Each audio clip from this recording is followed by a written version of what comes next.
Hello दोस्तों, welcome to PIT teacher classes. कैसे हो आप सभी? उम्मीद करता हूँ अच्छे होंगे, पढ़ाई कर रहे होंगे। मैं विकास किशोर कौशल आप सभी का स्वागत करता हूँ पीआईटी टीचर क्लासेस में। देखिए, आज रेलवे एनटीपीसी में मैं इस समय बॉटनी चल रहा है, पादप कोशिकाओं में पढ़ रहे थे। तो हम लोगों ने थैलोफाइटा, ब्रायोफाइटा, थैलोफाइटा में हम लोगों ने 3 पार्ट पढ़े थे। ठीक है, एक था आपका क्या था, कवक था, शैवाल था, फिर उसके बाद क्या था, जीवाणु था। उसी में हमने लाइकेन के भी बारे में पढ़ लिया था। फिर हमने ब्रायोफाइटा पढ़ा। आज हम लोग पढ़ेंगे टेरिडोफाइटा के बारे में। टेरिडोफाइटा के बारे में जानकारी लेंगे, जितने भी इम्पोर्टेंट क्वेश्चन वहाँ से बनते हैं सबके बारे में जानेंगे। ठीक है, तो चलिए टेरिडोफाइटा के बारे में आज हम लोग क्या करेंगे, पढ़ेंगे। ठीक है, टेरिडोफाइटा, ठीक है, टेरिडोफाइटा। ठीक है,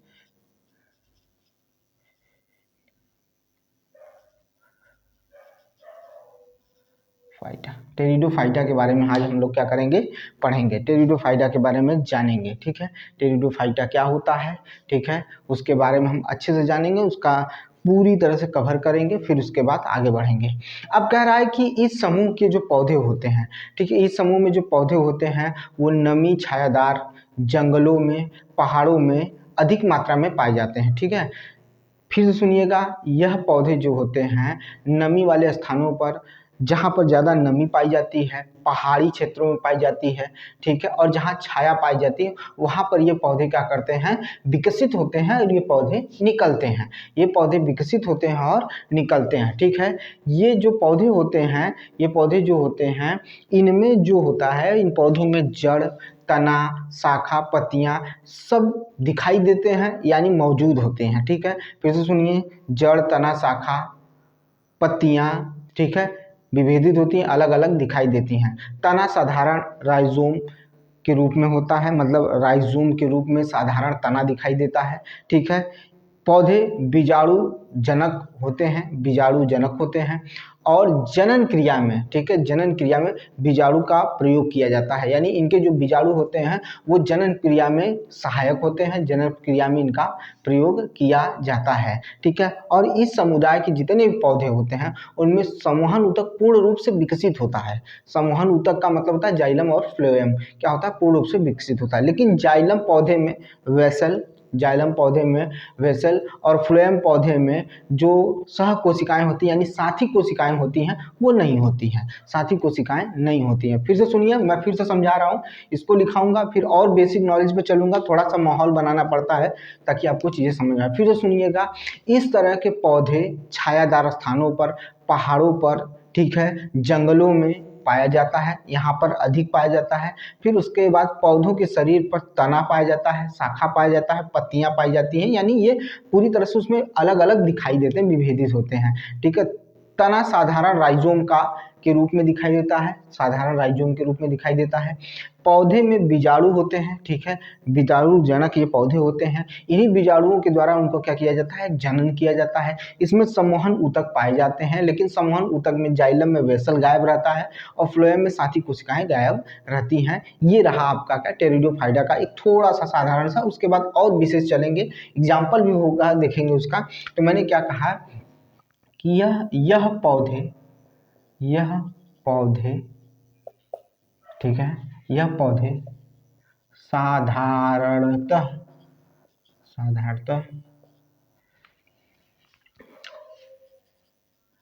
छायादार स्थानों, पहाड़ों तथा जंगलों में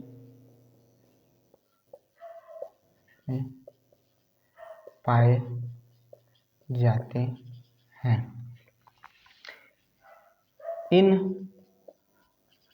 पौधों में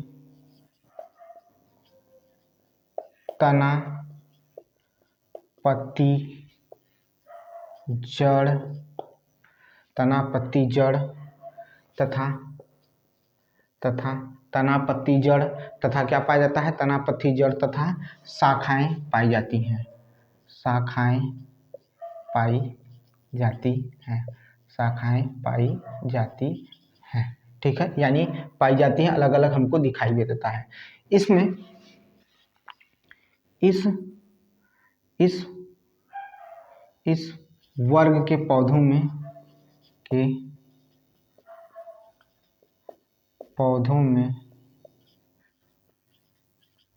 संवहन ऊतक पाया जाता है, संवहन ऊतक पाया जाता है, परंतु परंतु परंतु संवहन ऊतक के जाइलम में संवहन ऊतक के जाइलम में, अब जाइलम में क्या होता है, वेसल, यानी वेसल, जाइलम, संवहन ऊतक के जाइलम में वेसल पढ़ाया है मैंने, आप देख लीजिएगा, वेसल तथा जाइलम और फ्लोएम मैंने पढ़ाया है ऊतक में, फ्लोएम में साथी कोशिकाएं नहीं पाई जाती हैं, ठीक है। संवहन ऊतक तो पाया जाता है, लेकिन इनके जाइलम में वेसल नहीं पाया जाता और फ्लोएम में साथी यानी सह कोशिकाएं नहीं पाई जाती हैं, सह कोशिकाएं नहीं पाई जाती, इसे कैंपियन सेल कहा जाता है। इसकी बात कर रहा हूं, कहाँ के, ये कैंपियन सेल नहीं पाया जाता, कैंपियन सेल नहीं पाया जाता है, ये क्लियर कर लीजिएगा, ये कंफर्म रखिएगा, ठीक है। देख लीजिए, मैंने फिर यह पौधे साधारणतः छायादार स्थानों पर, पहाड़ों पर, जंगलों में पाए जाते हैं, यानी जहाँ पर नमी देखने को मिलता है वहाँ पर ये पौधे पाए जाते हैं, आपको देखने को मिलेंगे ये पौधे, ठीक है। जहाँ पर नमी देखने को मिलेगा वहाँ ये पौधे देखने को आपको जरूर मिलेंगे, ठीक है। ये चीज़ हो गया। इन पौधों में क्या होता है, जड़, तना, पत्ती, शाखाएं विभेदित रहती हैं, दिखाई देती हैं। इस वर्ग के पौधे संवहन ऊतक पाया जाता है, परंतु संवहन ऊतक में जाइलम में वेसल और फ्लोएम में क्या नहीं होता है, वेसल में क्या नहीं होता, साथी कोशिकाएं नहीं होती हैं, जिसे कैंपियन सेल कहा जाता है, वो नहीं होती है। इतना हमने इसके बारे में जान लिया। अब थोड़ा सा और आगे बढ़ते हैं और थोड़ा सा जानते हैं, ठीक है। ये तो थोड़ा सा मैंने बताया आपको ऊपर की तरफ से, लेकिन अब और बताते हैं। देखिए, अब इसके बारे में ध्यान से सुनिएगा, ये बहुत इंपॉर्टेंट है, ठीक है। भूमि पर विकसित, ठीक है, भूमि पर विकसित होने वाला यह पादप जो होता है, यह भूमि पर विकसित होने वाला प्रथम, ठीक है, पादप समूह है। भूमि पर विकसित होने वाला प्रथम पादप समूह यही है, विकसित हुआ है, जो मतलब पहली बार नहीं, मतलब ये इसका विकास जो देखने को मिला है पहली बार इसी का मिला है, ठीक है। और टेरिडोफाइटा में आपको पुष्प देखने को नहीं मिलेगा, तना मिलेगा, जड़ मिलेगा, पत्ती मिलेगी, शाखाएं मिलेंगी, लेकिन पुष्प देखने को नहीं मिलेगा। टेरिडोफाइटा में पुष्प देखने को नहीं मिलेगा, ठीक है, पुष्प देखने को टेरिडोफाइटा में नहीं मिलेगा, ठीक है। फिर से सुनिएगा, यह पौधा धरती पर पहला ऐसा पौधा था जो पूर्ण रूप से क्या हुआ था, विकसित हुआ था, पूर्ण रूप से विकसित हुआ था। और क्या होता है, विकसित तो हुआ लेकिन इसमें पादप नहीं पाया जाता, इसमें पुष्प नहीं पाए जाते हैं। और इनका जो नेचर होता है भोजन के प्रति, वो स्वपोषी होता है। कैसा नेचर होता है, स्वपोषी होते हैं। कैसे होते हैं, स्वपोषी होता है। इनके अंदर कार्बोहाइड्रेट जो पदार्थ बनता है वो स्टार्च के रूप में होता है, या भंडारित रहता है, या संचित रहता है, ठीक है। किसके रूप में होता है, स्टार्च के रूप में संचित होता है। आहार श्रृंखला में स्वपोषी प्रथम पोषी स्तर का ये पौधा है, ठीक है। आहार श्रृंखला में प्रथम स्वपोषी वर्ग का ये क्या है, पौधा है, ठीक है। समझ में आया कि नहीं, स्वपोषी, ठीक है, स्वपोषी वर्ग का क्या है, पौधा है। इसमें जो आहार श्रृंखला होती है, आहार श्रृंखला में पृथक पृथक, ठीक है, आहार श्रृंखला में पृथक पृथक स्तर की क्या होती हैं, पोषी स्वपोषी का दिखाई देता है, ये चीज याद रखिएगा। कार्बोहाइड्रेट का संश्लेषण कार्बन के द्वारा, हाइड्रोजन और किसके द्वारा होता है, जल से होता है, और क्लोरोफिल के जरिए क्या होता है, प्रकाश संश्लेषण होता है। ये तो आप जानते हैं, ठीक है, ये आप जानते हैं, बस इतना याद रखिएगा। इसमें जो कार्बोहाइड्रेट होता है वो किसके रूप में होता है, स्टार्च के रूप में संचित होता है, और ये स्वपोषी पौधा होता है, क्योंकि इसके अंदर प्रकाश संश्लेषण करने की क्रिया जनरेट होती है, ये स्वपोषी पौधा होता है, ठीक है। तो चलिए देखते हैं।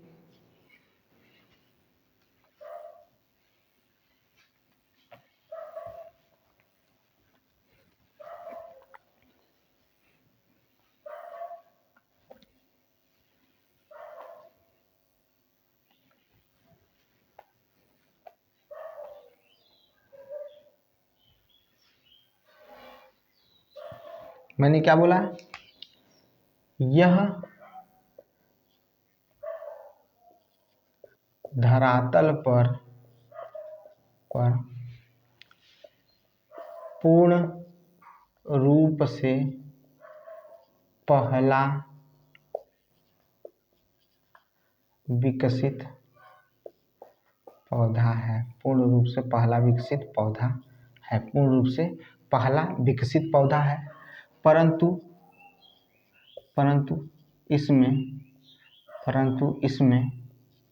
इसमें पुष्प नहीं पाया जाता है। यह स्वपोषीय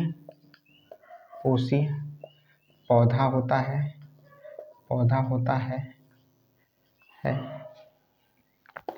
इसमें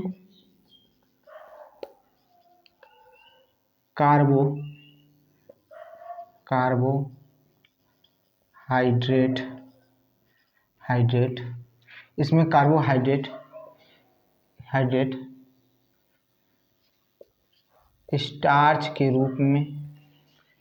स्टार्च के रूप में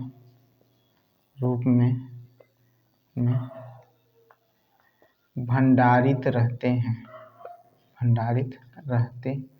स्टार्च के रूप में भंडारित रहते हैं। इसमें क्या होता है, भोजन स्टार्च के रूप में यानी कार्बोहाइड्रेट स्टार्च के रूप में भंडारित रहते हैं। इनमें प्रकाश संश्लेषण की क्रिया होती है। अगर ऐसी चीज़ें देखने को मिले यानी इसके मतलब है कि इसमें क्लोरोफिल पाया जाता है। इसमें क्या होता है, क्लोरोफिल पाया जाता है। इसमें क्लोरोफिल पाया जाता है, याद रखिएगा, इसमें क्लोरोफिल पाया जाता है। तभी तो प्रकाश संश्लेषण की क्रिया हो रही है। क्योंकि इसमें क्लोरोफिल क्या होता है, उपस्थित होता है। इसमें क्लोरोफिल क्या होता है, उपस्थित होता है। तभी इसमें प्रकाश संश्लेषण की क्रिया पाई जाती है। ठीक है, ये हमने आपको बता दिया। टेरिडोफाइटा यहीं तक था। टेरिडोफाइटा में कुछ खास नहीं था, जितना था मैंने आपको पूरी तरह से परिचित करा दिया। टेरिडोफाइटा यहीं पर ख़त्म होता है। टेरिडोफाइटा के कुछ एग्जाम्पल हैं, मैं उसको भी बता देता हूँ क्योंकि वो ज़रूरी है। ठीक है, टेरिडोफाइटा के जो एग्जाम्पल हैं उनके बारे में भी बता देता हूँ। पहले इसका स्क्रीनशॉट लीजिए। अब देखिए, जैसे इसका उदाहरण देख लीजिए। जैसे इसमें जो पौधे आते हैं उसके बारे में देख लीजिए, क्योंकि जानना बहुत ज़रूरी है। जैसे फर्न क्या है, पहला क्या है, फर्न है। फर्न जो है ये पौधा किस में आता है, तो टेरिडोफाइटा में आने वाला पौधा है। ये क्या है, फर्न है। ठीक है, ये हो गया। फिर क्या है, लाइकोपोडिया है। क्या है, लाइकोपोडिया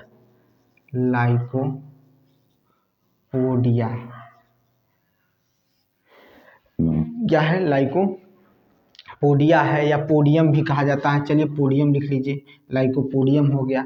फिर एजोला होता है, एजोला क्या होता है, एजोला होता है। फिर क्या होता है, साल्विनिया होता है। साल्विनिया होता है। फर्न होता है, लाइकोपोडियम होता है, एजोला होता है और साल्विनिया होता है। ये इसके उदाहरण हैं। इनको जरूर लिख लीजिएगा क्योंकि ये क्वेश्चन पूछ लिए जाते हैं। इस वजह से मैंने इनका एग्जाम्पल भी बता दिया। फर्न, लाइकोपोडियम, एजोला और साल्विनिया। फिर से सुन लीजिए, टेरिडोफाइटा के बारे में सुन लीजिए।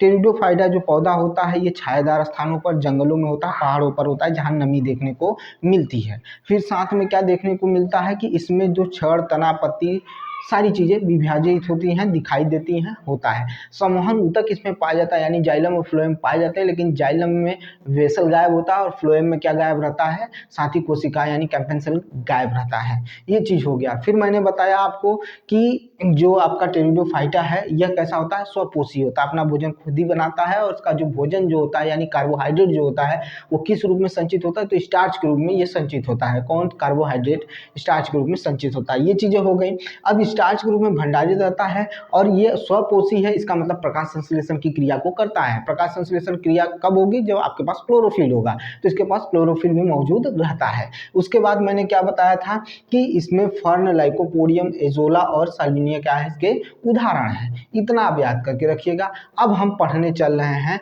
अब क्या पढ़ने चल रहे हैं? पुष्पीय पौधे पढ़ने चल रहे हैं, ठीक है। तो पहले इसका स्क्रीनशॉट ले लीजिए, फिर उसके बाद आगे की तरफ बढ़ते हैं, फिर चलते हैं हम लोग पुष्पीय पौधों की तरफ, ठीक है।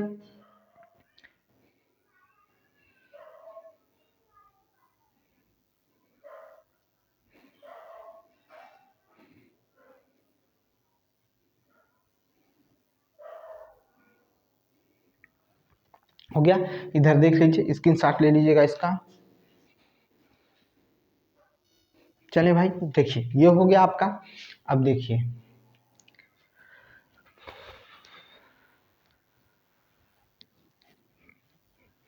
इस, अब हम पढ़ने चल रहे हैं पुष्पोद्भिद पौधे या पुष्पीय पौधे, ठीक है। उसको पढ़ेंगे, उसके बारे में जानेंगे। उसको दो भागों में बांटा गया है, उसको दो भागों में बांटा गया है, उसको भी जानेंगे। नग्न बीजी पौधे और आवृत बीजी पौधे, ठीक है। ये सब कुछ हमें पढ़ना है, हमें सब कुछ पढ़ना है।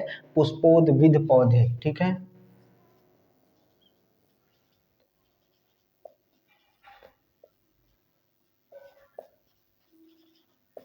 पुष्पोद्भिद पौधे, ठीक है। पुष्पोद्भिद पौधों के बारे में हमें पढ़ना है, ठीक है। पुष्पोद्भिद पौधे, ठीक है। पुष्पोद्भिद पौधे हमको क्या करना है? पढ़ना है। पुष्पोद्भिद पौधों के बारे में हमें जानना है।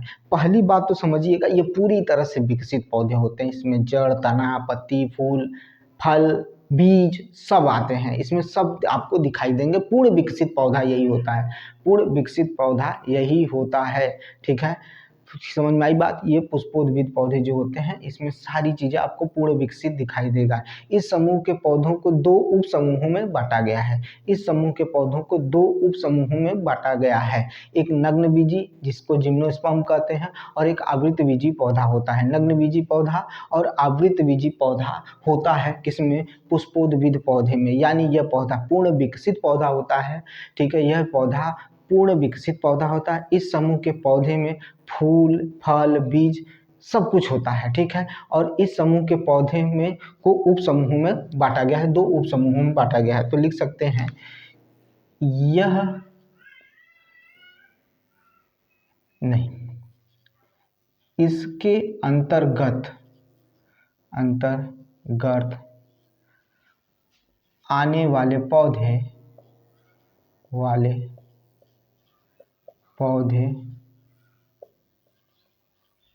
पूर्ण रूप से विकसित होते हैं, पूर्ण रूप से विकसित होते हैं। इसमें बीज, फल तथा पत्तियां सभी मौजूद होते हैं,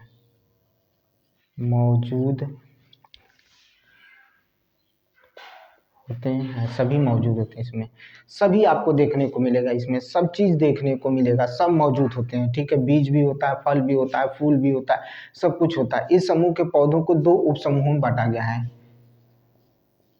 इस समूह के पौधों को दो उप समूहों में बांटा गया है।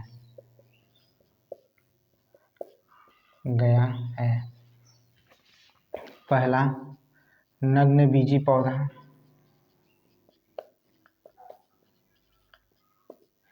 आवृत बीजी पौधा,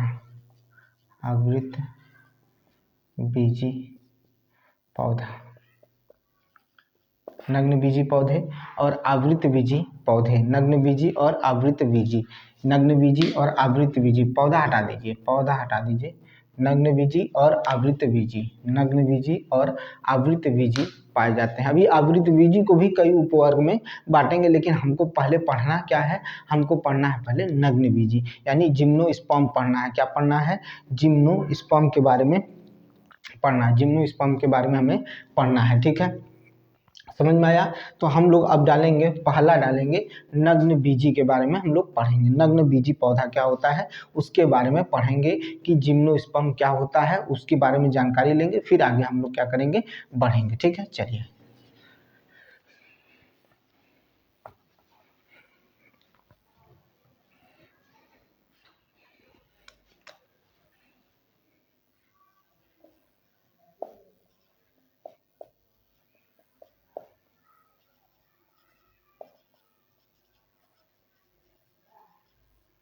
जिम्नोस्पर्म नग्नबीजी पौधा, जिम्नोस्पर्म नग्नबीजी पौधे के बारे में पढ़ेंगे। ठीक है, ध्यान से सुनिएगा, नग्नबीजी पौधे के बारे में पहले सुनिएगा, उसके बाद हम लोग देखेंगे। इनके जो पौधे होते हैं नग्नबीजी के, इसमें आपको ये दिखाई आपको झाड़ी की तरह देंगे, जैसे झाड़ियाँ दिखाई देती उस तरह का होता है, यानी आरोही रूप में होते हैं। जो पौधे होते हैं, वृक्ष होते हैं, झाड़ियाँ आती हैं, ठीक है, या आरोही रूप में आपको दिखाई देंगे। कौन? नग्नबीजी पौधे जो होते हैं वो। पौधे काष्ठकी है, ठीक है, काष्ठकी और बहुवर्षीय होते हैं और लंबे होते हैं। काष्ठकी का मतलब होता है कि क्या होता है, कोष टाइप का बनना, ठीक है, काष्ठकी होते हैं। और क्या होते हैं, तो बहुवर्षीय होते हैं, ठीक है, बहुवर्षीय होते हैं। और क्या दिखाई देते हैं, लंबे दिखाई देते हैं।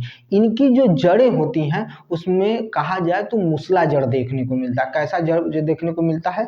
मूसला जड़ देखने को मिलता है, वो भी पूर्ण विकसित मूसला जड़ देखने को मिलता है, पूर्ण विकसित मूसला जड़ देखने को मिलता है।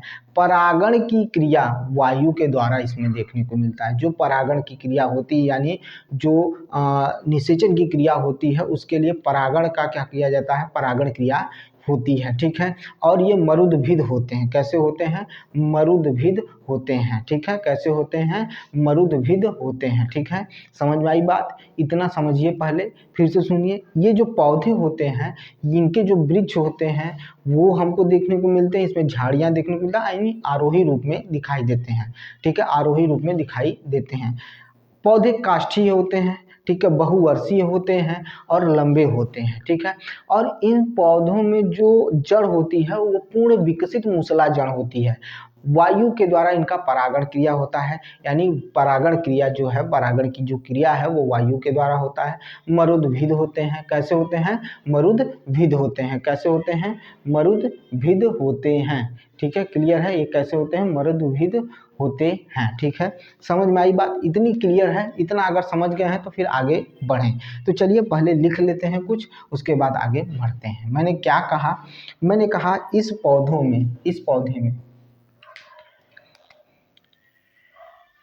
इस समूह में, समूह में वृक्ष,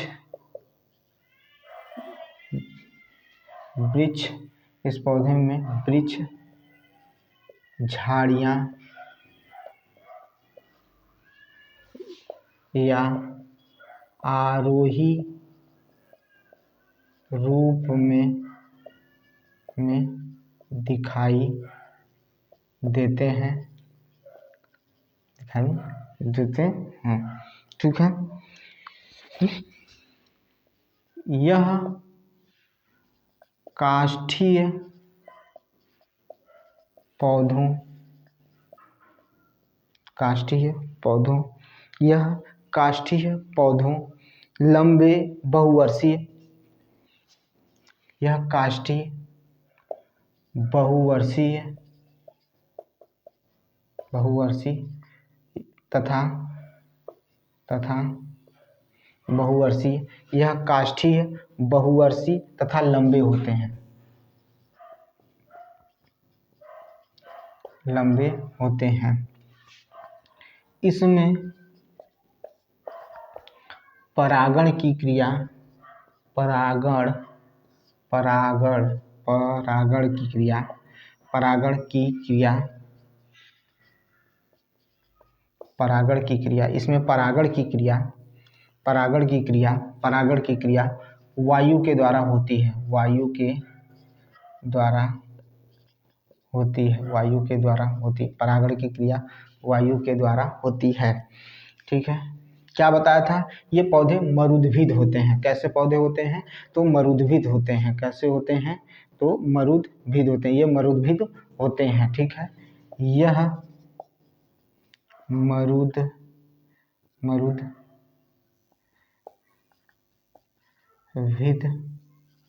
होते हैं, ये मरुद्भिद होते हैं। ये कैसे होते हैं, मरुद्भिद होते हैं। ये पौधे कैसे होते हैं, तो मरुद्भिद होते हैं। ठीक है, कैसे होते हैं, मरुद्भिद होते हैं। क्लियर है, समझ में आया। समूह में जो वृक्ष आते हैं, जो झाड़ियाँ आती हैं, ठीक है, आरोही रूप में या तो आरोही रूप में होती हैं। और क्या बताया, पौधे काष्ठीय, बहुवर्षीय और लंबे पौधे होते हैं, लंबे होते हैं। यह काष्ठीय, बहुवर्षीय और लंबे होते हैं। इसमें परागण की क्रिया वायु के द्वारा होता है। ये मरुद्भिद होते हैं। ये कैसे होते हैं, तो मरुद्भिद पौधे होते हैं। ठीक है, अब ध्यान से सुनिएगा, ये हो गया था वनस्पति जगत में। ठीक है, वनस्पति जगत में सबसे लंबा पौधा, ठीक है, सबसे लंबा पौधा इसी में आता है। वनस्पति जगत में सबसे लंबा पौधा इसी में आता है। ठीक है, वनस्पति जगत में सबसे लंबा पौधा इसी में आता है। ठीक है, वनस्पति जगत में सबसे लंबा पौधा इसी में आता है, जिसे क्या कहा जाता है कि सिकोया, क्या कहा जाता है, सिकोया सेम्परवीरेंस कहा जाता है, सेम्परवीरेंस कहा जाता है, सिकोया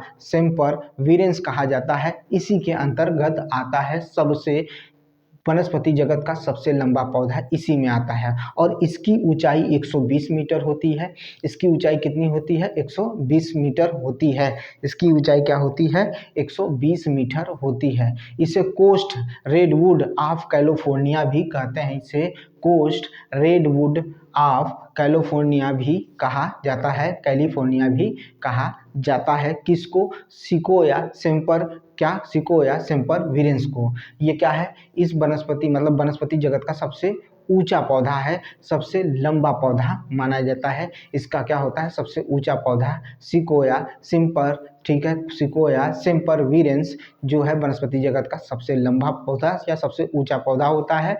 और इसकी ऊंचाई 120 मीटर होती है। इसे कोस्ट रेडवुड ऑफ कैलिफोर्निया कहा जाता है। ठीक है, याद रखिएगा। देखिए मैं क्या बता रहा हूँ,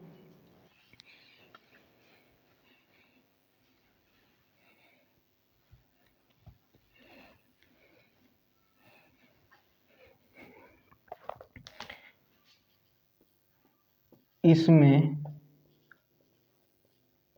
वनस्पति जगत का सबसे ऊंचा पौधा, सबसे ऊंचा पौधा, सबसे वनस्पति जगत का सबसे ऊंचा पौधा, सबसे ऊंचा पौधा, वनस्पति जगत का सबसे ऊंचा पौधा सिकोया सेम्परवीरेंस। इसमें वनस्पति जगत का सबसे ऊंचा पौधा सेम्परवीरेंस पाया जाता है, पाया जाता है, जिसकी जिसकी जिसकी कुल लंबाई 120 मीटर होती है, इसे कोस्ट रेडवुड ऑफ, देखिए क्या लिख रहा हूँ, रेडवुड ऑफ कैलिफोर्निया,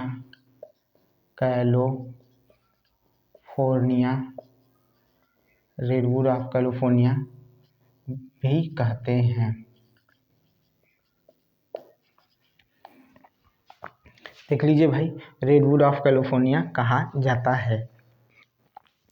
ठीक है, ये देख लीजिए भाई, इसको देख लीजिए, अभी बहुत कुछ बाकी है, अभी तो शुरू हुआ है। ये हो गया। अब सुनिए ध्यान से, जिम्नोस्पर्म में ये थोड़ा सा डिटेल था, अब थोड़ा इसमें और जानते हैं। यह दो भागों में बटा हुआ है, जिम्नोस्पर्म दो भागों में बटा हुआ है, ठीक है। जिम्नोस्पर्म दो भागों में बटा होता है, ठीक है। यानी जो नग्न बीजी का मतलब समझिए, वो पौधे, वो बीज, वो फल, जिस मतलब फल के बीच में जो बीज होता है उस पर आवृत्ति नहीं पाया जाता, आवरण नहीं पाया जाता, वो नग्न होता है। यानी फल के अंदर जो बीज पाया जाता है उस पर कोई आवरण नहीं होता है, ठीक है। समझ में आया? उसी को क्या कहा जाता है, जिम्नोस्पर्म या नग्न बीजी पौधे कहे जाते हैं। ऐसे पुष्पीय पौधे जिनके बीज फल से क्या होते हैं, ढके नहीं होते हैं, फल से ढके नहीं होते, उस पर कोई आवरण नहीं रहता है, उसे अनावृति क्या कहते हैं, नग्न बीजी पौधे यानी जिम्नोस्पर्म कहा जाता है। इसके दो भाग होते हैं, यानी दो वर्ग इसमें भी बटे हुए हैं। इसके दो वर्ग होते हैं, इसके मुख्यतः दो वर्ग होते हैं। अभी आगे और भी बताएंगे, पहले इसके मुख्यतः दो वर्ग देख लीजिए, ठीक है। इसके मुख्यतः दो वर्ग होते हैं, इसके मुख्यतः दो वर्ग होते हैं। इसके मुख्यतः दो वर्ग होते हैं। इसके मुख्यतः दो वर्ग होते हैं। इसके मुख्यतः कितने वर्ग होते हैं, तो दो वर्ग होते हैं। इसमें दो वर्ग देखने को मिलता है। इसके मुख्यतः कितने वर्ग होते हैं, दो वर्ग होते हैं, ठीक है। कितने वर्ग होते हैं, दो वर्ग। बार बार बोलने से याद होता है, ठीक है। तो पहला है साइकैडस है, क्या है, साइकैडस है। दूसरा क्या है, पहला साइकैडस है, दूसरा कोनीफर्स है, क्या है, कोनीफर्स है, ठीक है। दूसरा क्या है, कोनीफर्स है, ठीक है। साइकैडस और कोनीफर्स है। दूसरा, पहला क्या है, साइकैडस है, दूसरा कोनीफर्स है, ठीक, ठीक है। तो इसके दो मुख्यतः क्या होते हैं, प्रकार होते हैं, ठीक है। एक होता है साइकैडस, पहला मैं बोल रहा हूँ साइकैडस, क्या बोला हूँ, साइकैडस, साइकैडस, साइकैडस, साइकैडस, साइकैडस, ठीक है। साइकैडस क्या बताया, पहला बताया साइकैडस। दूसरा कोनीफर्स है, क्या है, कोनीफर्स है, कोनी कोनी कोनीफर्स, कोनीफर्स है, ठीक है। क्या है, कोनीफर्स है। दूसरा क्या है, कोनीफर्स है, ठीक है। क्या बोला, कोनीफर्स, ठीक है। क्या है, कोनीफर्स, ठीक है, कोनीफर्स है। दूसरा क्या है, कोनीफर्स है। पहला साइकैडस है, दूसरा क्या है, कोनीफर्स है। क्या है, मैं क्या है सर, कोनीफर्स है, ठीक है। क्या है, कोनीफर्स है, ठीक है, कोनीफर्स है, ठीक है। समझ में आई बात? तो कोनीफर्स है, ठीक है, कोनीफर्स हो गया। ये दूसरा हो गया कोनीफर्स आपका, ये दूसरा हो गया कोनीफर्स हो गया, और साइकैडस हो गया। साइकैडस जो पौधा होता है, यह इसमें क्या देखने को मिलता है, तो धड़ देखने को मिलता है, ऊर्ध्व होता है, मजबूत होता है, लेकिन अशाखीय होता है। इसमें शाखाएं नहीं दिखाई देती हैं, इसमें शाखाएं होती ही नहीं है। तो इस वजह से मैं कहूँगा कि ये क्या होता है, इसमें ये क्या होते हैं, इसमें आपको धड़ देखने को मिलेगा, ऊर्ध्व देखने को मिलेगा, मजबूत होते हैं, लेकिन अशाखीय होते हैं, ठीक है। कौन, तो मैं कह रहा हूँ साइकैडस की बात कर रहा हूँ। लेकिन कोनीफर्स जो होते हैं ये मजबूत होते हैं, इसमें धड़ भी होता है, ये ऊंचाई भी दिखाते हैं, यानी ऊर्ध्व होते हैं, और साथ में क्या होता है, इसमें शाखा भी दिखाई देती है, इसमें सरल पत्तियां भी दिखाई देती हैं, ठीक है। इसमें सरल पत्तियां दिखाई देते हैं, विकसित जड़ दिखाई देते हैं, ठीक है। ये सारी चीजें इसमें दिखाई देते हैं। किस में बात कर रहा हूँ, कोनीफर्स की बात कर रहा हूँ, कोनीफर्स की बात कर रहा हूँ। और ये सदाबहार वनों में होते हैं, किस में आते हैं, सदाबहार वनों में आते हैं, और सदाबहार होते भी हैं, ठीक है। तो पहले साइकैडस के बारे में लिख लेते हैं, उसके बाद कोनीफर्स के बारे में लिखेंगे। तो चलिए साइकैडस के बारे में देखिए।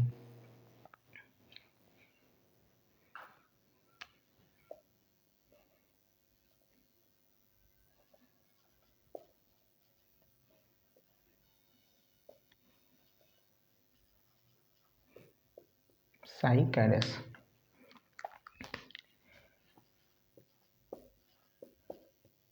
इन पौधों में धड़, ऊर्ध्व,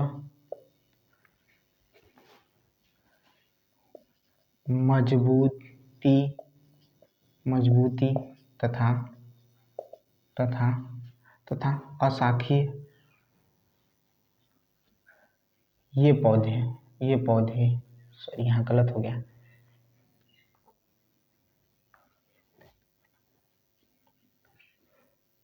इसके अंतर्गत आने वाले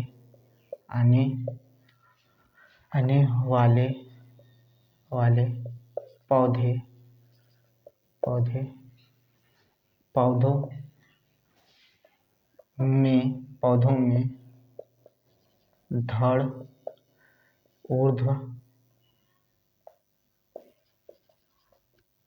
ऊर्ध्व मजबूत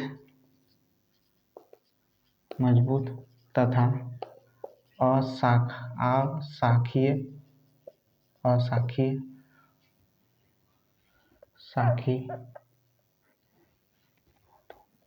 अशाखीय होते हैं। इसके अंतर्गत आने वाले पौधों में धड़ ऊर्ध्व मजबूत और अशाखीय होते हैं। ये क्या है भाई? साइकैडस है। क्या है आपका? साइकैडस है। अब क्या पढ़ना है? कोनिफर्स पढ़ना है। क्या पढ़ना है? कोनिफर्स के बारे में पढ़ना है। कोनिफर्स के बारे में लिखना भी है।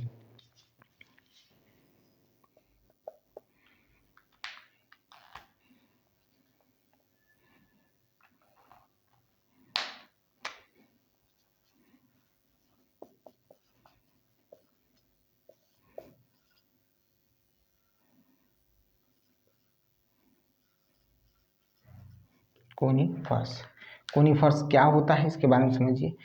इसमें आपको धड़ भी और ऊर्ध्व भी दिखाए होंगे और क्या होंगे? मजबूत भी होते हैं, शाखा युक्त होते हैं। कैसे होते हैं? शाखा युक्त होते हैं। और ये सदाबहार भी होते हैं। तो लिखेंगे इसके अंतर्गत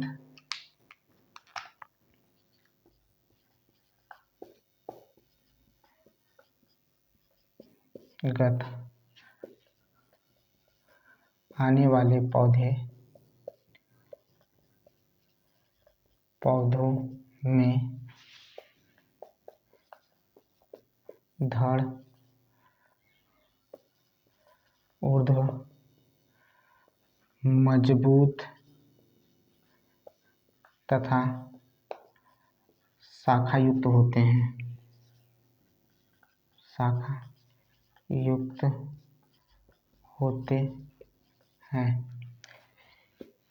यह पौधे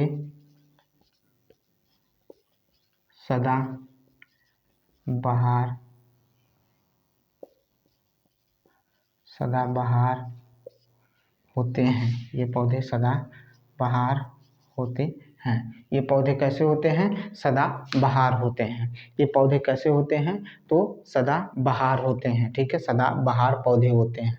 हमेशा हरे भरे रहते हैं। ठीक है, कैसे होते हैं? हरे भरे होते हैं। इनकी पत्तियां जो होती हैं वो क्या होती हैं? सरल रूप में दिखाई देती हैं। इनकी पत्तियां सरल रूप में दिखाई देती हैं।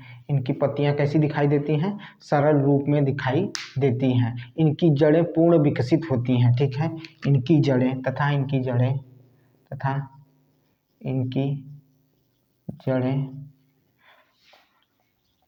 पूर्ण विकसित होती हैं। पूर्ण विकसित होती हैं। क्या होती हैं? पूर्ण विकसित पत्तियां देखने को मिलता है। इसीलिए इसे क्या कहा जाता है? कोनिफर्स कहा जाता है। ऐसे पौधे के भ्रूण जो होते हैं, वो बीज पत्रक पाए जाते हैं। ठीक है, भ्रूण में अनेक बीज पत्रक पाए जाते हैं। ऐसे पौधों के भ्रूण में अनेक बीज पत्रक पाए जाते हैं। जैसे पाइनस हो गया। देखिए क्या कह रहा हूँ,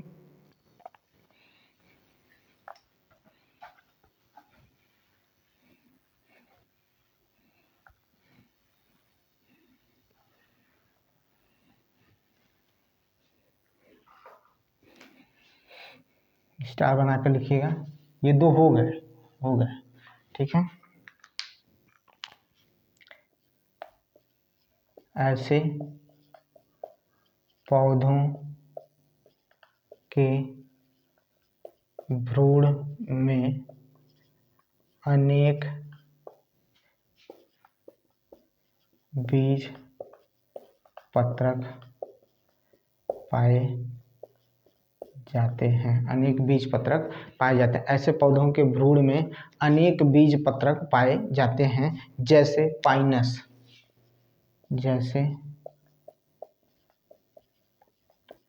जैसे पाइनस क्या होता है, जैसे पाइनस। पाइनस भी इसी वर्ग में आता है, इसी समूह में रखा गया है, ठीक है। और कौन होगा, चिलकोजा जो होता है इसी वर्ग का होता है। चिलकोजा, क्या कहा मैंने, चिलकोजा जो होता है जिम्नोस्पर्म का मेवा कहा जाता है। चिलकोजा को, चिलकोजा को जिम्नो, ठीक है, जिम्नो स्पर्म का मेवा कहा जाता है, मेवा कहा जाता है, ठीक है। चिलकोजा को जिम्नोस्पर्म का क्या कहा जाता है, मेवा कहा जाता है, ठीक है। चिलकोजा को जिम्नोस्पर्म का क्या कहा जाता है, मेवा कहा जाता है, ठीक है। इसमें सम्मोहन ऊतक पाए जाते हैं, इसमें इस वर्ग के पौधों में, इस वर्ग पौधों में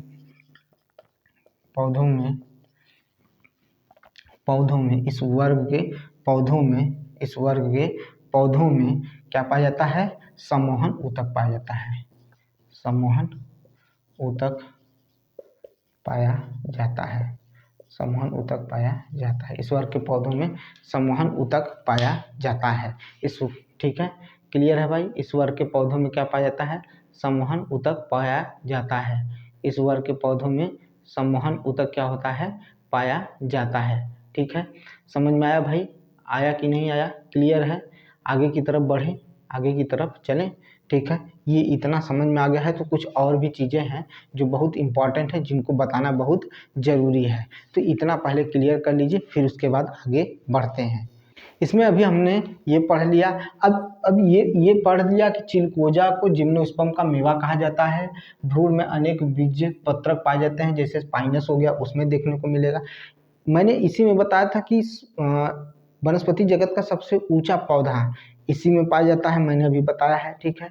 इसी में मैं बताने चल रहा हूँ कि इस जगत का या इस नग्नबीजी पौधे के जो वर्ग है, इस वर्ग में जो सबसे छोटा पौधा होता है उसे क्या कहा जाता है, वो उस पौधे का नाम क्या है, तो उस पौधे का नाम है जैमिया पिग्मिया, ठीक है, जैमिया पिग्मिया इस पौधे का नाम है जो सबसे छोटा होता है। तो सबसे छोटा नग्नबीजी पौधा जैमिया पिग्मिया है। क्या है, सबसे छोटा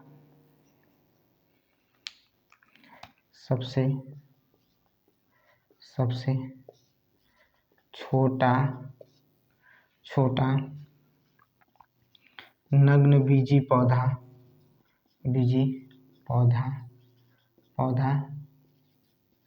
जैमिया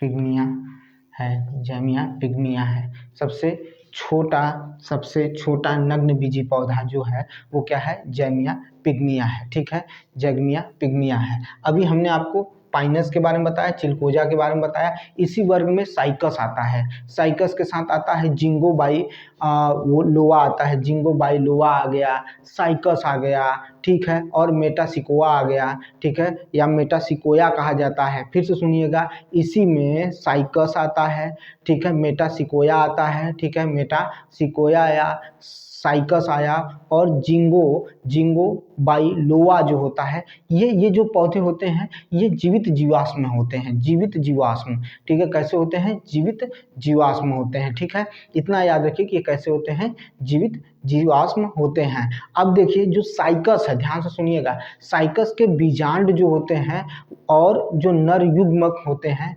साइकस के बीजांड और नर युग्मक जो होते हैं पादप जगत के सबसे बड़े होते हैं, ठीक है। पादप जगत में क्या होता है, सबसे बड़ा होता है कौन, तो साइकस का नर युग्मक और बीजांड, साइकस का नर युग्मक और बीजांड क्या होता है, सबसे बड़ा होता है, सबसे बड़ा होता है, ठीक है। और जिंगो, ठीक है, क्या बताया हूँ, जिंगो बाई लोआ जो होता है, जिंगो बाई लोआ जो होता है उसे मेडन हेयर ट्री कहा जाता है। क्या कहा जाता है, मेडन हेयर ट्री भी कहा जाता है जिंगोबाइलोआ को। साइकस के बारे में बता दिया, उसका बीजांड जो होता है और उसका क्या होता है, नर युग्मक जो होता है वो क्या होता है, पादप जगत का सबसे बड़ा होता है, ठीक है, जगत में सबसे बड़ा होता है। और पाइनस के बारे में बताया, तो पाइनस का होता है कि पाइनस में परागण जो होता है, साइकस में जो परागकण होते हैं इतनी ज़्यादा तादाद में होते हैं कि वह पीले, ठीक है, पीले रंग का एक बादल का आवरण भी तैयार कर सकते हैं। किसमें देखने को मिलता है, इस पाइनस में, इस पाइनस में। इसको अभी और बताऊंगा, लेकिन पहले इतने का स्क्रीनशॉट लीजिए, पहले इतने का स्क्रीनशॉट लीजिए, ठीक है, इतना हो गया। अब देखिए मैंने क्या कहा था, इस चीज को समझिएगा। सबसे छोटा लिखवा दिया मैंने, ठीक है। अब चलते हैं उसी पर जहां पर हम पहुंचे थे कि किसकी बात करते हैं। हमने कहा कि जीवित जीवाश्म, देखिए मैं क्या कह रहा हूं, इंपॉर्टेंट देखिए, जीवित जीवाश्म, पहले इसको समझना बहुत जरूरी है। जीवित जीवाश्म, जीवाश्म, जीवित जीवाश्म क्या होता है पहले समझिएगा। फिर जिनमें जीव का अवशेष मिलता है, जिनमें जीव का अवशेष मिलता है उसे जीवित जीवाश्म कहते हैं। ये काफी पुराने प्राचीन अवशेषों को उनमें मौजूदगी के कारण इन्हें जीवित जीवाश्म कहा गया है, ठीक है। तो जीवित जीवाश्म में कौन आता है, साइकस आता है, कौन आता है, साइकस आता है, जिंगोबाइलोआ आता है, जिंगोबाइलोआ आता है, फिर मेटासिकोया आता है। ये जीवित जीवाश्म वाले क्या है के वर्ग में आते हैं या उसके अंतर्गत आते हैं। तो जीवित जीवाश्म साइकस, जीवित जीवाश्म साइकस, विंगो,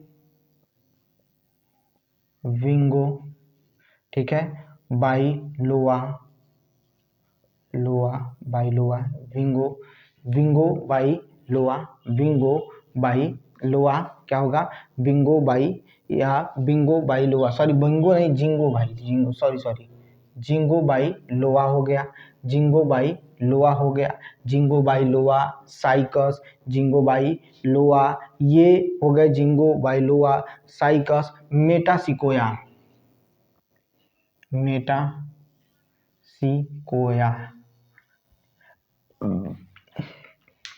सिकोया, सिकोया को रखा गया है, ठीक है। जीवित जीवाश्म में साइकस, जिंगो बाइलोआ, मेटासिकोया को रखा गया है, मेटासिकोया को रखा गया है।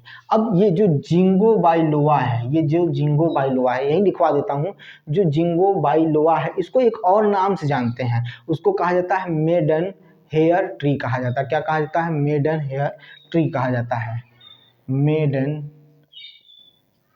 हेयर ट्री कहते हैं, मेडन हेयर ट्री कहते हैं। किसको कहते हैं मेडन हेयर ट्री, तो किसको कहा जाता है, जिंगो बाइलोआ को कहा जाता है मेडन हेयर ट्री कहा जाता है, मेडन हेयर ट्री कहा जाता है जिंगो बाइलोआ को। साइकस के जो बीजांड होते हैं और नर युग्मक होते हैं वो वनस्पति जगत में सबसे बड़े होते हैं। जो बीजांड होते हैं और नर युग्मक होते हैं वो वनस्पति जगत में सबसे बड़े होते हैं।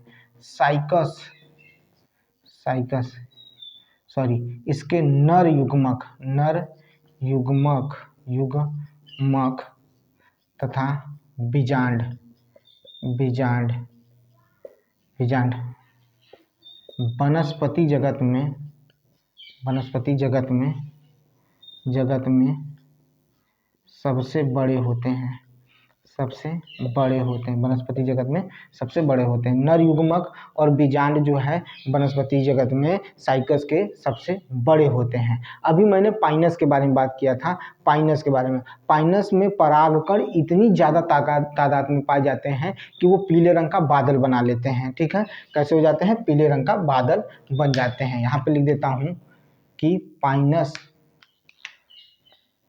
पाइनस में इतने परागकण होते हैं कि वह पीले रंग का पीले रंग का बादल बना लेते हैं, बना लेते हैं, पीले रंग का बादल बना लेते हैं, या जब फैलते हैं तो पीले रंग का बादल जैसा दिखाई देता है, प्रतीत होता है। ठीक है, क्या होता है? प्रतीत होता है। ठीक है, अब हम पढ़ने जा रहे हैं नग्न बीजी पौधों का जो प्रयोग है, उपयोग है, उसको पढ़ने चल रहे हैं, यानी यूज ऑफ क्या? Gymnosperm, use of gymnosperm. ठीक है, यूज ऑफ जिम्नोस्पर्म, नग्न बीजी पौधों का उपयोग।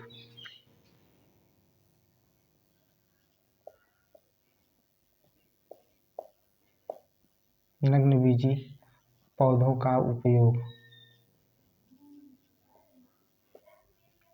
ठीक है, use of gymnosperm, use of gymnosperm के बारे में पढ़ने चल रहे हैं। भोजन के रूप में यूज करते हैं, लकड़ी इनका बहुत अच्छा होता है, और इसमें से वाष्पीय तेल निकलते वो भी होता है, टेनिन होता है, रेजिन भी देखने को इसमें मिलता है। ठीक है, अब हम सबके बारे में पढ़ेंगे। पहले भोजन में कैसे भोजन के रूप में उपयोग होता है, तो किसका उपयोग होता है? तो साइकस का यूज होता है। साइकस जो होता है उसको भोजन के रूप में क्या करते हैं? इसका उपयोग करते हैं। अच्छा, भोजन के रूप में किस फॉर्म में होता है? तो जो इसके तने होते हैं, साइकस के जो तने होते हैं, उसमें से मंड निकलता है, उस मंड को निकाल कर खाने योग्य साबूदाना बनाया जाता है, खाने योग्य साबूदाना बनाया जाता है, इसलिए साइकस को सागोपाम कहते हैं। क्या कहते हैं? सागोपाम कहते हैं। तो भोजन के रूप में,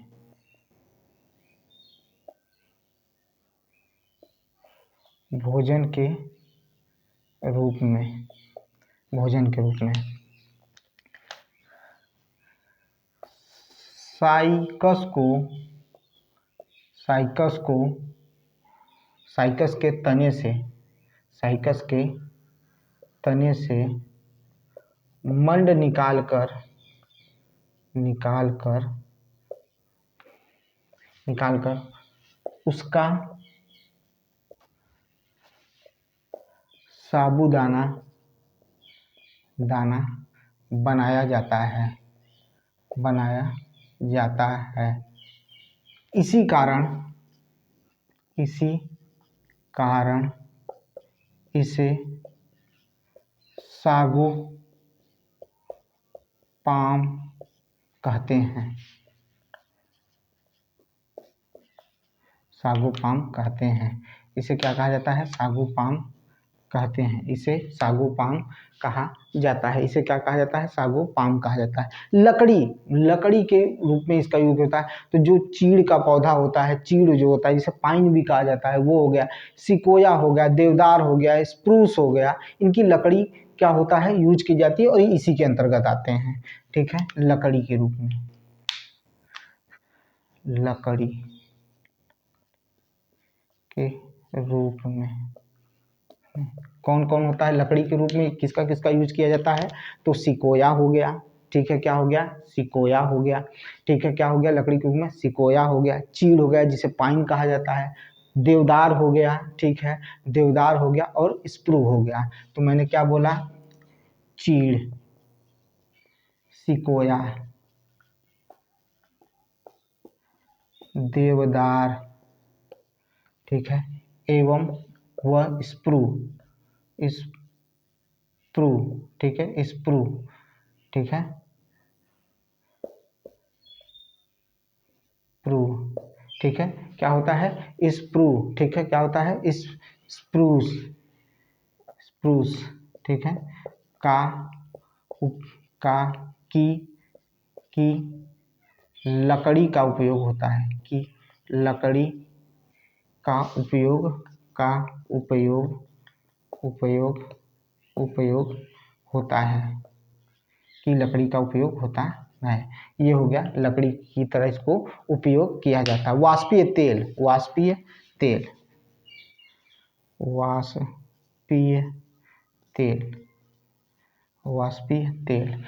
चीड़ के पेड़ से तारपीन का तेल निकाला जाता है, चीड़ के पेड़ से तारपीन का तेल निकाला जाता है, चीड़ के पेड़ से। देवदार की लकड़ी से सेड्रस तेल निकाले जाते हैं, देवदार की लकड़ी से सेड्रस तेल निकाले जाते हैं। जूनिपेरस, ठीक है, जूनिपेरस की लकड़ी से, जूनिपेरस की लकड़ी से सेड्स कास्ट तेल निकाला जाता है। ठीक है, तो हम सबके बारे में जानेंगे। पहले मैंने कहा कि चीड़ के पेड़ से तारपीन का तेल निकाला जाता है। चीड़ के पेड़ से तारपीन का तेल देवदार के पेड़ से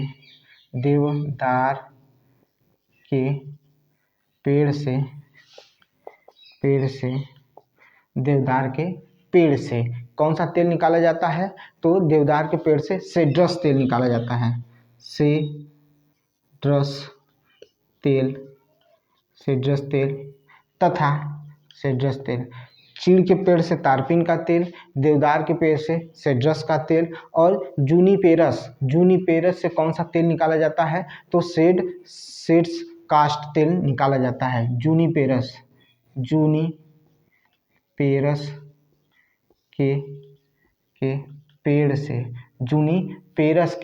पेड़ से कौन सा तेल निकाला जाता है? तो सेड कास्ट, ठीक है,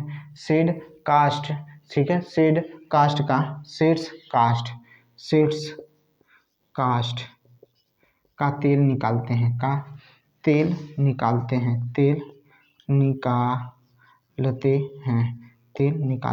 ये हो गया आपका, किसके बारे में हम पढ़ रहे थे? इसके जो उपयोग हैं वो अभी 2 चीज़ें और बाकी हैं, उनके बारे में पहले जान लें। भोजन के रूप में यूज हो गया। भोजन के रूप में साइकस के तने से मंड निकालकर उसका साबूदाना बनाया जाता है। लकड़ी के रूप में यूज होता है, वाष्पित तेल के रूप में हो जाता है। अब एक शब्द आता है टेनिन। क्या आता है? टेनिन। क्या जानते हैं? अभी इसी के अंतर्गत है, ठीक है, नग्नबीजी पौधों का उपयोग। टेनिन का उपयोग चमड़ा उद्योग में होता है। और ये टेनिन किससे मिलते हैं? तो इन्हीं पौधों के, इसी वर्ग के पौधों से टेनिन, ठीक है, मिलता जुलता है, ठीक है। टेनिन के पौधे से चमड़ा बनाने, ठीक है, चमड़ा बनाने तथा स्याही बनाने का काम में आता है। यह जो टेनिन है, यह चमड़ा बनाने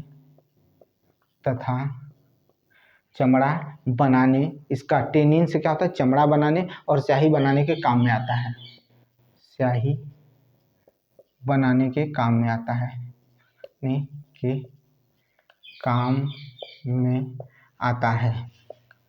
स्याही बनाने के काम में आता है। फिर उसके बाद आता है रेजिन। ये इसी वर्ग के पौधे से निकलता है, ठीक है।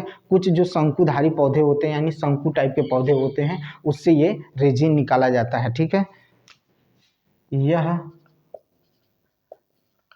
शंकु पौधों, और ये पौधे किस में आएंगे? नग्नबीजी में। शंकु पौधों से निकाला जाता है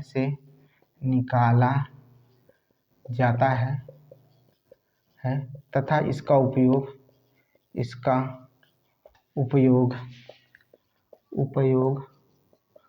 पॉलिश,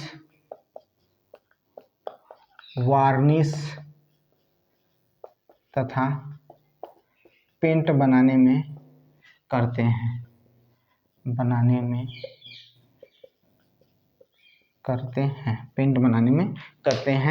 देखिए फिर से सुन लीजिए। टेनिन चमड़ा बनाने में तथा स्याही बनाने में टेनिन इसी वर्ग के पौधों में से ये निकाला जाता है। रेजिन भी शंकु पौधों से निकलता है और ये शंकु पौधा इसी नग्नबीजी में आता है और इसके उपयोग से पॉलिश बनाया जाता है, वार्निश बनाया जाता है और पेंट बनाने में इसका उपयोग किया जाता है। ये आपका नग्नबीजी पौधा कंप्लीट हुआ, इसी के साथ इसमें ख़त्म हुआ।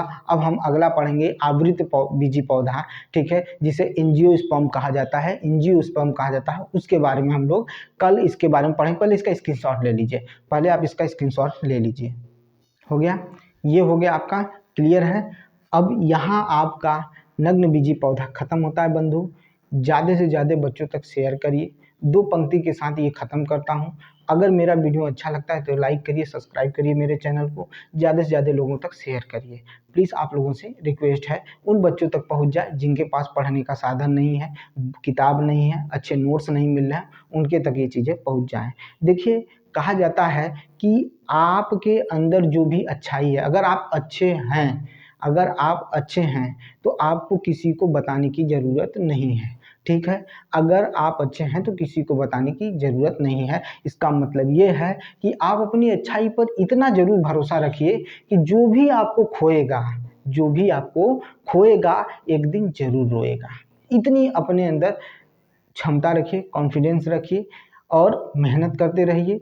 अपने माँ-बाप के लिए जीवन को उन्होंने जो सोचकर आपको आज इतना बड़ा किया है, मतलब कहते हैं कि 9 महीने माँ पेट में रखती है, उसके बाद आपको पिता माँ मिलकर इतने बड़े बनाते हैं, 22 साल 23 साल की उम्र हो जाती है।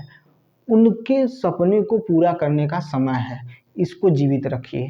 अगर आपके अंदर कोई मलाल रह जाता है, कोई चीज़ हो जाती है तो उससे दुःख मत समझिएगा, उसको एक चैलेंज की तरह लीजिएगा और ये सोचिएगा कि माँ-बाप ने मुझे पैदा किया है, मैं उनके सपने को पूरा करूँगा।